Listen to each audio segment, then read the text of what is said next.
नमस्कार, स्वागत है आपका कमोडिटी 10 बजे में। सबसे पहले बात कर लेते हैं एग्री मार्केट की, वहां पर क्या कुछ चल रहा है, कल की क्लोजिंग किस तरह की हुई थी, फिर बाद में हम आपको बताएंगे आज शुरुआत किस तरह की 10 बजे हो रही है। तो सबसे पहले बात जीरे की करें तो लगातार यहां पर दबाव दिख रहा है। 19,000 के आसपास फिसल कर वायदा का भाव आ चुका है, क्योंकि घरेलू बाजार में डिमांड काफी कम है और अभी भी अराइवल्स के नंबर देखे ऊंझा मंडी में तो काफी दिख रहे हैं। अब जीरा के बाद धनिया और हल्दी की चाल देखें तो धनिया में अब ऊपरी स्तरों पर मुनाफा वसूली दिख रही है। लगातार दूसरे सत्र में हमने देखा मुनाफा वसूली थी 7,650 के करीब कल की क्लोजिंग थी। यहां पर थोड़ी डिमांड कम होती नजर आ रही है ऊंचे भाव से। लग रहा है कि फिर से बार्गेन बाइंग के इंतजार में स्टॉकिस्ट है, उनको लगता है भाव नीचे आएंगे फिर खरीदारी करनी चाहिए।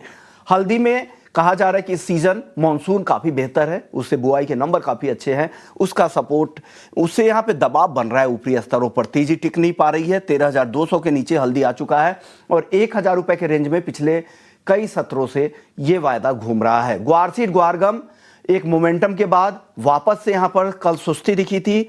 9,800 के करीब ग्वारगम का वायदा है। कहा जा रहा है कि सिंथेटिक गम की सप्लाई भी मार्केट में बढ़ती जा रही है, ये एक चिंता की बात गम के लिए है। ग्वारसीड की बात करें तो यहां पर भी 5,250 के करीब इस बार मानसून की चाल राजस्थान में काफी बेहतर दिख रही है। देश में सबसे ज्यादा अगर किसी भी बड़े स्टेट की बात तो सबसे ज्यादा बारिश राजस्थान में ही हुई है। ग्वारसीड ग्वारगम के बाद कैस्टर की चाल देखें तो जनवरी से मई के बीच में हमने देखा था कैस्टर ऑयल के एक्सपोर्ट के नंबर काफी अच्छे थे, लेकिन वो एक्सपोर्ट के नंबर अब धीरे धीरे कमजोर सुस्त होते दिख रहे हैं। पाम तेल 4,330 रिंगिट के आसपास मलेशियाई पाम फ्यूचर्स। बाकी खाने के तेल के दाम भी बढ़े हैं। सोया तेल इस साल देखिए 30% से ज्यादा की तेजी आ चुकी है, वो भी एक सपोर्टिव फैक्टर है कि साथ साथ बाकी ऑल्टरनेटिव भी चल रहे हैं। कपास दायरे में एनसीडीएक्स पे 1,610 के आसपास। आइस कॉटन 65 सेंट के करीब ट्रेड कर रहा है। कॉटन सीड ऑयल को एक लगातार 3100 से 3200 के दायरे में अब घूम रहा है। ठीक ठाक तेजी यहां पे अच्छी मजबूती दिख रही है। हाजिर डिमांड कम है और सीजन के आखिरी दौर में भी है हम। कपास कली के बाद आखिरी काउंटर है मेंथा ऑयल, जो लंबे समय से 50-60 रुपए के रेंज में घूम रहा है, अब 900 रुपए के नीचे टिक गया है पिछले 3-4 सत्रों से। हमारे साथ दिनेश सोमानी जी हैं प्रो इंटेलीट्रेड सर्विसेज से। दिनेश जी बहुत बहुत शुक्रिया। सर शुरुआत हल्दी से करेंगे क्योंकि अब हल्दी में आप बातचीत करते हैं अपने एक्सपर्ट से। सर क्या डिटेल है आज के लिए हल्दी में? जी नमस्कार शुमोन जी। नमस्कार सर।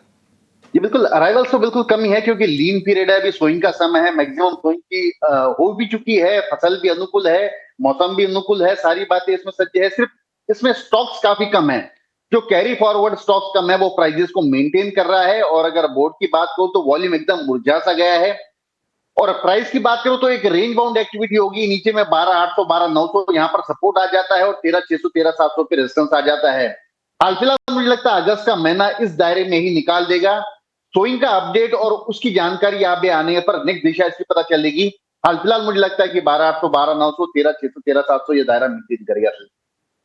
दायरे में ही रहते हुए अभी फिलहाल शॉर्ट टर्म में आपको दिख रहा है। जीरा और धनिया इन दोनों पर राय दें sir.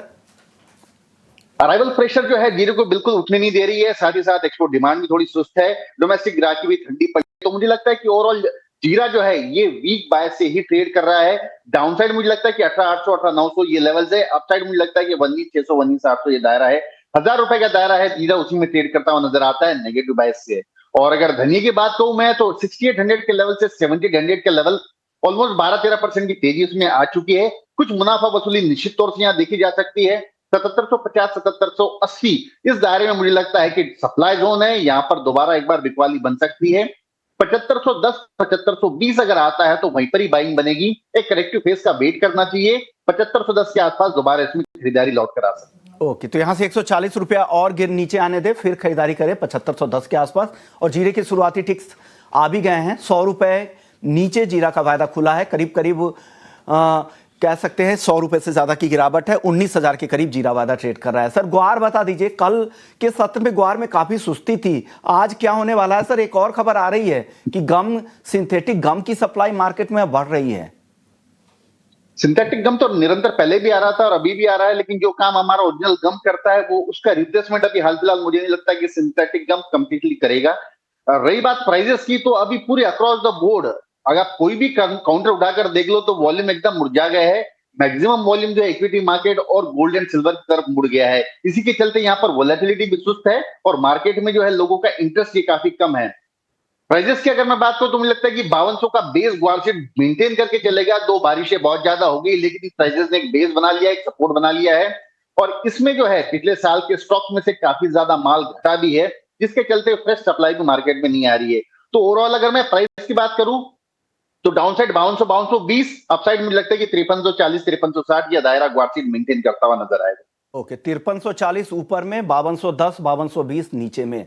Sir, non agri market का रुख करते हैं। सोना और चांदी। चांदी में तो आज थोड़ी तेजी जरूर दिख रही है, लेकिन सोना आज फिर से दबाव में है। क्या और भाव नीचे मिलेगा? क्या उम्मीद है? 98,000 के नीचे की उम्मीद रखें गोल्ड में सर?